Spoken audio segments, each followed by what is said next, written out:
আকাশে প্রচণ্ড মেঘ, কালবৈশাখী ঝড় একটা সম্ভাবনা। একটা প্রচণ্ড মেঘ করছে, এই যে বাতাস ছাড়ছে, নারকেল গাছটা যা আছে সব কিছু একেবারে ভেঙে চুরে ফেলাইতেছে, এই যে গাছগাছালি। তো গ্রামের এই একটা মজা যে এই দিনে কালবৈশাখী ঝড় ছাড়ে। ওই যে পিছনে এই যে একটা আম গাছ, এই যে ঝড়ের সময় আর কি আম পড়তেছে, এই যে বৃষ্টি পড়তেছে, হাতের উপরে যদি দেখায় আপনাদের, এই যে রাস্তা ভিজে যাইতেছে, মেঘ করছে। তো ওই যে আম গাছ, এই ঝড়ের উপর আম পড়তেছে, ওই ঝড় আমটোকে আর আমটো কিরে বেড়ে, এদিকে এদিকে এদিকে আম পাইছোস? হ্যাঁ, এই যে আম পাইছে হাগুল্লা, এবার শোন আম পড়ছে, ওই যে আম লয়ে যা, ওইদিকে আম পড়ছে। এই যে দেখছেন ওরা ছোট ছোট পোলাপান এই ঝড়ের মধ্যে এই আম টোকাইতেছে আর কি। প্রচণ্ড মেঘ করছে। তো গ্রামের এই একটা মজা ভাই, এইগুলা আর কি ভোলার মতো না। যে আমিও তখন এক সময় ওদের মতো ছোট ছিলাম, তখন আর কি এই যে যখন মেঘ করতো তখন এই আম টোকাইতে নামতাম, এই যে ওরা ডোব দিছে।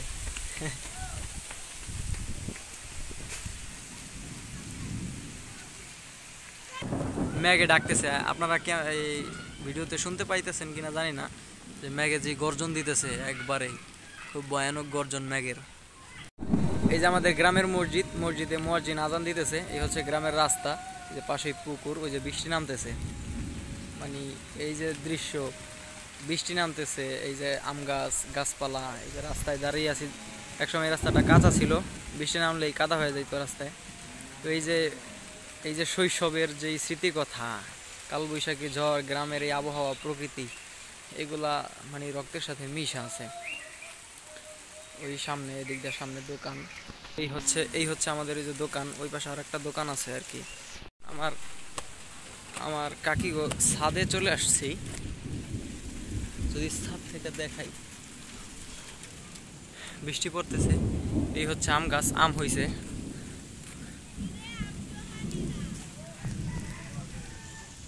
চিলিকার মারতেছে মেঘ, মেঘের গর্জনা, এইগুলা অন্যরকম একটা ভালো লাগে। যদিও মেঘের সময় সেফটিতে থাকা ভালো। এই হচ্ছে মেঘ, এই যে আকাশের মেঘ।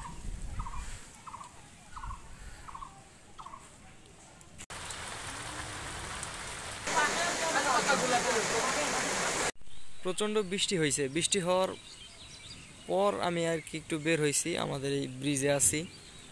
একবারে আকাশ সবকিছু একবারে মেঘাচ্ছন্ন হয়ে আছে, একবার অন্ধকার নেমে আসতেছে সব দিকে। এই হচ্ছে বৃষ্টির পর প্রকৃতি, সব কিছু ভিজা, গাছপালা পুরো সিক্ত হয়ে গেছে। ওই যে দেখেন মেঘ, ওই যে দেখেন মেঘ, ওইরা যাইতেছে, আবার আসতেছে। এপাশে ওই যে পুকুরের মধ্যে দেখা যেতে বৃষ্টি আবার আসতেছে। এই যে ইন্না লিল্লাহি ওয়া ইন্না ইলাইহি রাজিউন। খুব রিস্ক এখন বাইরে থাকা, খুব রিস্ক। বিকালে ঝড় হওয়ার কারণে আমাদের এলাকায় কারেন্ট নাই, তো এই জন্য মম আনতে যাইতেছি। আকাশের অবস্থা একবারে নাজেহাল, একটু পর পর এই বিদ্যুৎ চমকাইতেছে, একবারে অন্ধকার। বিকালে ঝড় হয়েছে, ঝড় হওয়ার কারণে এখনো বৃষ্টি পড়তেছে, ঝড় হওয়ার কারণে এলাকায় ইলেকট্রিসিটি নাই, এজন্য মম আনতে গেছিলাম। আকাশে বিদ্যুৎ চমকাইতেছে, আবহাওয়া খুব বিরূপ, এই যে মম আনতে গেছিলাম, তো এখনো বৃষ্টি পড়তেছে, ভিজে যাইতেছি। আবহাওয়া খুব একটা ভালো না, এই যে মম আনতে গেছিলাম, এখনো আকাশে বিদ্যুৎ চমকাইতেছে, মম আনছি, বাড়িতে কারেন্ট নাই, আকাশের অবস্থা একেবারেই করুণ। তো বাইরে থাকা বেশি একটা সমীচীন না, এজন্য চলে যাই, দেখি